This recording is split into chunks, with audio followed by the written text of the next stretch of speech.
Fire Sword, Chapter 39. A Star-Crossed Wedding. Robin gulped nervously as he once again noticed the size of the audience gathered to witness his wedding to Lucina. In addition to all the shepherds, including the warriors from Einkrad and Alfheim, the assembly included a majority of Elise's nobles. Even though, as far as they knew, Lucina was an adopted child of Crom's, she was still a child of the Prince Regent nonetheless, and such an occasion would not be missed by all of the nobility.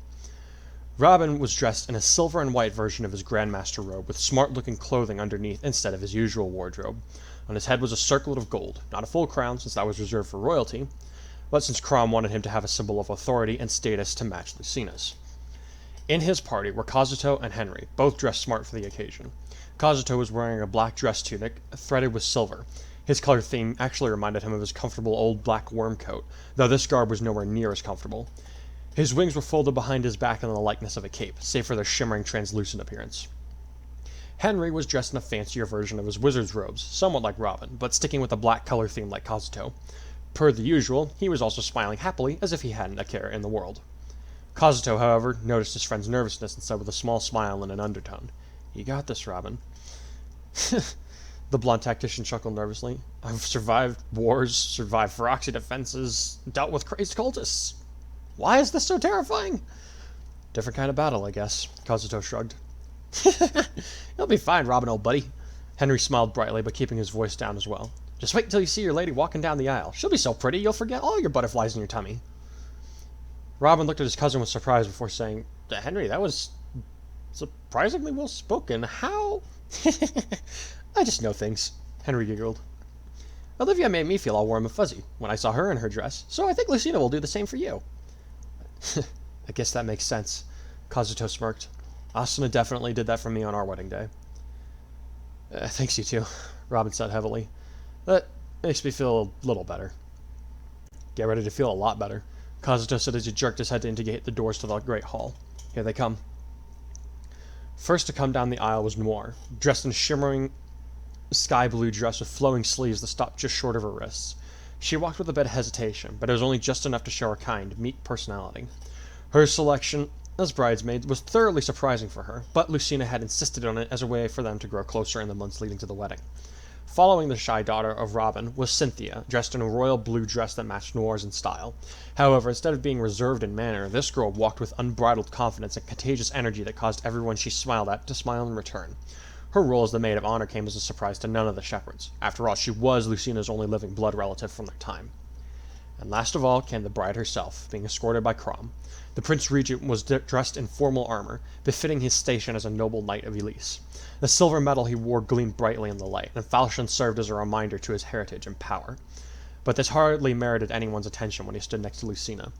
The princess was wearing the traditional white color that befitted a bride, with a circlet of silver styled like Robin's adorning her brow, christened with a dark blue sapphire diadem. Her dress was simple, but all the more beautiful because of it. The fabric started just below her neckline, went all the way down to brush her feet. Her shoulders were bare, but the dress's sleeves connected underneath to run the length of her wrists. Okay, you're right," Robin said, dumbstruck. I feel a lot better." "Told ya," Henry and Kazuto grinned. Lucina wore a smile the whole walk down the aisle, but it only seemed to grow as she drew close to her soon-to-be husband. Crom, too, was wearing a smile as he walked with his daughter, and it seemed that he was truly happy for the couple. Even so, after he released his daughter to let her walk up to the altar, he gave Robin a quick wink while patting Falchion, just to make sure he had the last word. Libra waited until the bride was standing in her proper place before he began to speak. "Dearly beloved, and Vake," he began. "Hey!" the muscle-bound soldier complained while the shepherds shared a round of laughs. "We are gathered here today to celebrate the union of Princess Lucina and our nation's beloved Grandmaster, Robin." Libra continued once the laughter had stopped. "Marriage is a sacred and binding contract, one that not only unites two people in body, but in spirit as well. It is not to be taken lightly, and should only be committed after a good deal of thought and discussion between the couple. Knowing both of you, I know that you have made this commitment in good conscience," Libra said with a kind smile. "And now I ask, who gives this maiden to be wed to this warrior?" Crom then stood up from his seat in the front row to say, "On behalf of her birth parents who could not be with us today, my wife and I consent to give her to Robin." Then he took his seat and lowered his gaze before anyone could see the tears of joy beginning to well up in his eyes.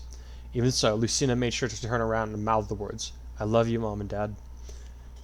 "Then let us proceed as it must," Libra said, satisfied. Turning to Lucina, he asked, Lucina, daughter of Crom and Sumia, what do you bring today for your wedding? It was customary in Elise for a bride to present a dowry to her husband, so that they would be able to begin their life together with something to their newly joined name.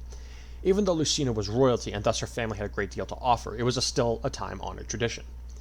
This was where Cynthia and Noir stepped in.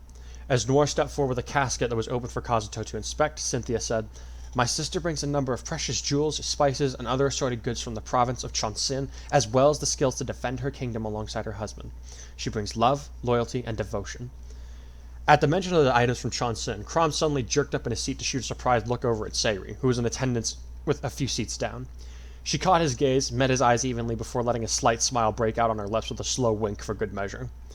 Crom turned back to the ceremony, making a mental note to thank the new ruler of Chonsin later for adding such a generous contribution. Others might have feared this to be a political power play, but he trusted Sayri. She was a shepherd just as much as the others, and he had placed his life in her hands enough times to know that she was sincere. Now Liber was asking Kazuto if these offerings were acceptable to his party. Kazuto nodded quickly and said, On behalf of Marabin, I deem these gifts more than sufficient. He almost stumbled over the words he was supposed to use, but fortunately Lisa had forced him to practice enough times that he only hesitated for a split second before he began to speak. Very well. Liber nodded, and Noir put down the casket on the table behind her.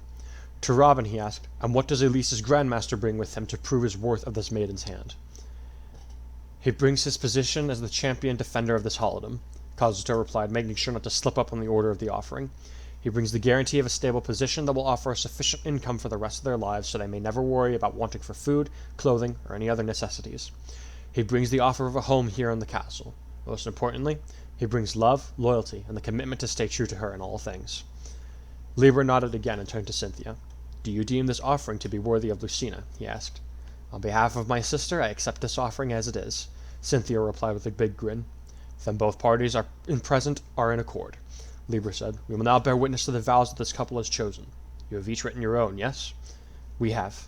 Robin nodded, echoed by Lucina. Then let us hear them, the priest said. Lucina, you shall go first. Yes, sir. She nodded, already turning red from embarrassment. Clearing her throat, she spoke. Robin, when I came here, I was intent on keeping myself as far away from everyone as I possibly could, and I promised to never form an attachment to anyone for the sake of my precious duty. She paused to steady herself with a deep breath before continuing on, saying, But thanks to you, I now know that we do not have to sacrifice our personal happiness for the sake of our duty. On the contrary, you show me that being close to the people you risk your life for makes the journey that much more bearable, nay, even enjoyable. Thanks to you, I discovered joy and peace when I thought there was only chaos and despair. You are my greatest teacher, an example of what it is to be a leader, and the kindest man I have ever known. I will gladly follow your lead for the rest of my life, if only you'll have me. To you I pledge my love, loyalty, and life, be it in times of illness or health, whether we have riches or rags, be we happy or sad till death do us part, she concluded. Nora and Cynthia were fighting back tears at the princess's words, and they were losing. Sumia wasn't bothering to hide her own tears, though Crom was definitely making a valiant effort to remain dry-eyed. Liber turned to Robin, who looked positively awed by the beautiful words. Not that the priest could blame him. The girl was not known for being outspoken about her feelings, but she had made them pretty easy to understand with her vows. Smiling again, Liber asked, Do you, Robin, find these vows to be acceptable in place of the traditional ones? I do. Robin nodded. Then let us hear yours, the priest said. Yes. He chuckled a bit nervously. Mine seem a bit inadequate now. Have no fear, Liber said in a patiently lowered tone. As a friend, I have a feeling you're underestimating yourself a bit. I suppose, Robin grinned, still nervous. Nonetheless, he began to speak his part. Lucina, I've spent much of my remembered life wondering just who I am, why I was abandoned in a field, perhaps to die. Even after joining the Shepherds, my wonderful new family, I felt as though something was still missing, something that made me feel as though I hadn't truly come home yet. Then I began to spend time with you, and slowly but surely that empty feeling began to fade, replaced by memories I was making with you. Lucina was the one crying now, but her smile made them the happiest tears Robin had ever seen. I love you, Lucina, he said with a smile of his own. I don't need to wonder where I came from anymore, because wherever or whatever it was that I had, it matters no more, because my home is you, and I never want to leave. So I will pledge my devotion, my heart, my skills, even my life to you, my princess. I will be there to nurse you through any illness, to hold you through every heartache, and to shield you from any nightmare, be it even the fell dragon himself. Everything I am is yours until the end of our lives. Libra smiled softly. Turning to Lucina, he asked a slightly different question than he had Robin. Princess Lucina, do you think that these vows were inadequate compared to your own? No, sir, she sniffed, though her smile remained just as bright. Then I take it you wish to accept them as binding. Libra smiled brighter. I do, she nodded eagerly. Turning to address the crowd, Libra spoke in a surprisingly carrying voice. We have borne witness to these vows, and as the representative of the gods, I deem them acceptable, therefore binding until death. However, if anyone has a legitimate concern for why these two should not be wed, speak now or forever hold your peace. Out of the corner of his eye, Libra noticed a dark flush of energy, and his eyebrow shot up in slight amusement. Mataris was perched in a hidden section of the rafters. He had probably been there the entire time, he realized, and his hand was clutching at an orb of black-purple magic. Others might have panicked then, but Libra knew well enough by now that Mataris was not going to hurt any of the shepherds. More than likely, he was preparing to cast a spell at anyone that dared to speak out against the proceedings. Naga, I know he means well, but for his sake and for that of Elise, do not let anyone be so foolish as to interrupt, he prayed quickly. After a moment of silence in the grand hall, he breathed a sigh of relief before announcing, I now pronounce you husband and wife.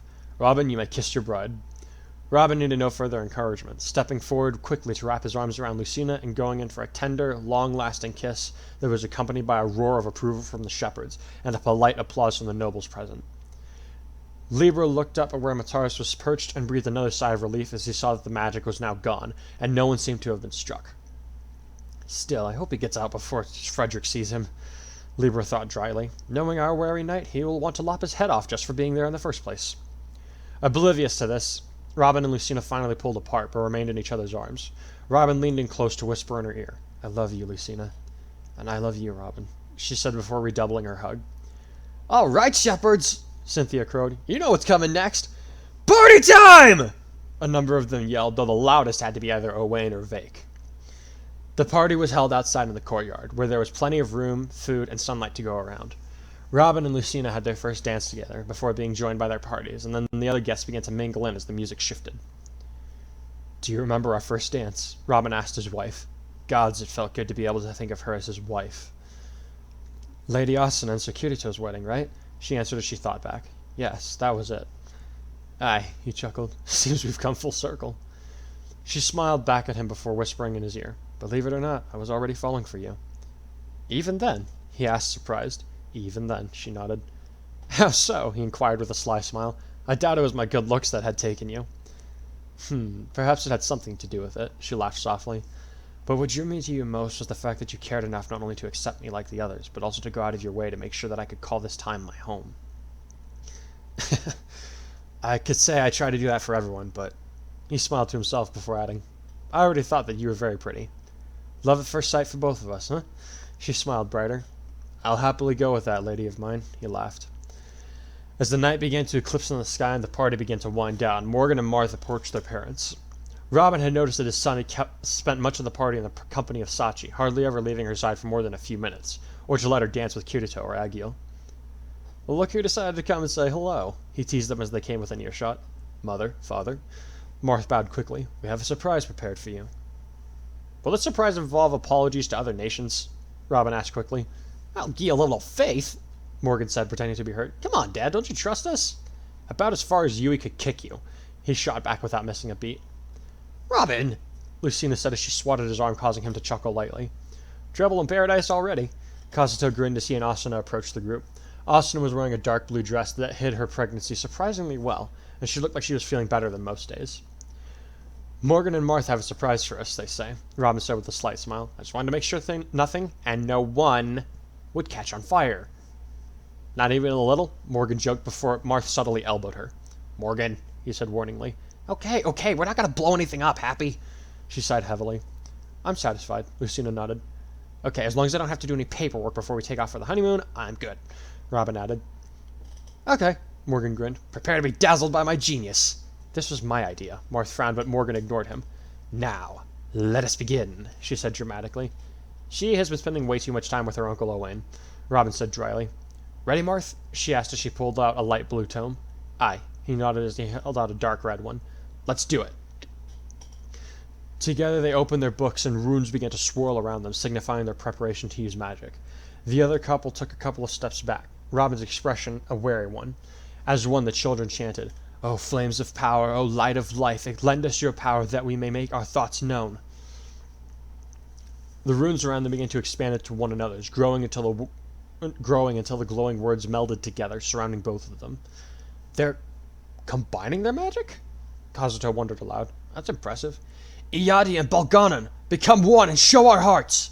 The twins chanted as they raised their free hands to the sky. In between their palms there was a brief crackle of energy before an orb of fire laced with holy light coalesced and shot up into the evening sky. No sooner than it had gone up high enough for everyone to see than did it explode in a dazzling display of color that captured the attention of everyone attending.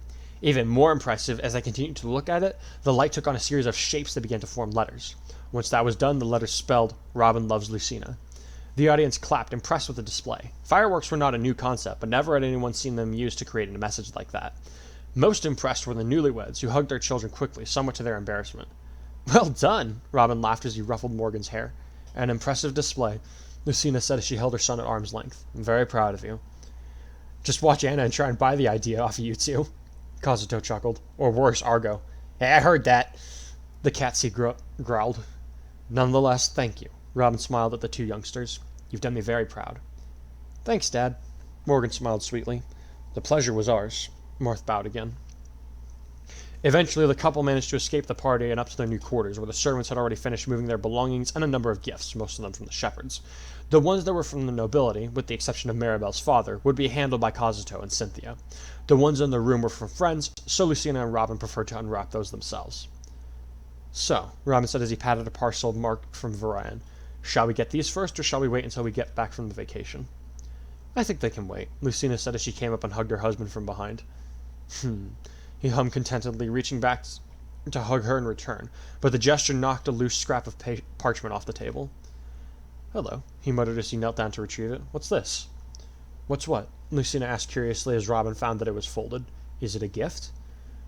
I don't know, Robin replied with a slight frown as he unfolded the parchment. He scanned it quickly, his eyes widening. Robin, is everything okay? Lucina asked, her concern growing. Here, he said as he handed the note to her. This is most strange. She mused as she read it aloud. Beware Plegia's generosity. It's signed with the letters LK and LS. What does that mean? She raised an eyebrow at her husband, who looked like he was deep in thought. To be honest, I have no idea, he admitted. I have spies in Plegia, but they never communicate like this. And one of them does go by the name Luke Soul, but I have no idea who LK is. Maybe something happened to him, Lucina suggested. Not as far as I know. He reported in yesterday and all seemed to be going well, Robin frowned. What could it be? Do you need to contact him? Lucina asked. I know it's our wedding, but if this is important... No. Robin shook his head while looking at her with a soft smile. I'll write up a note to give it to Kazuto and have him check it out. It is our wedding, and while Elise is a priority for you and me, I think we'd best take this time to invest in each other without distraction.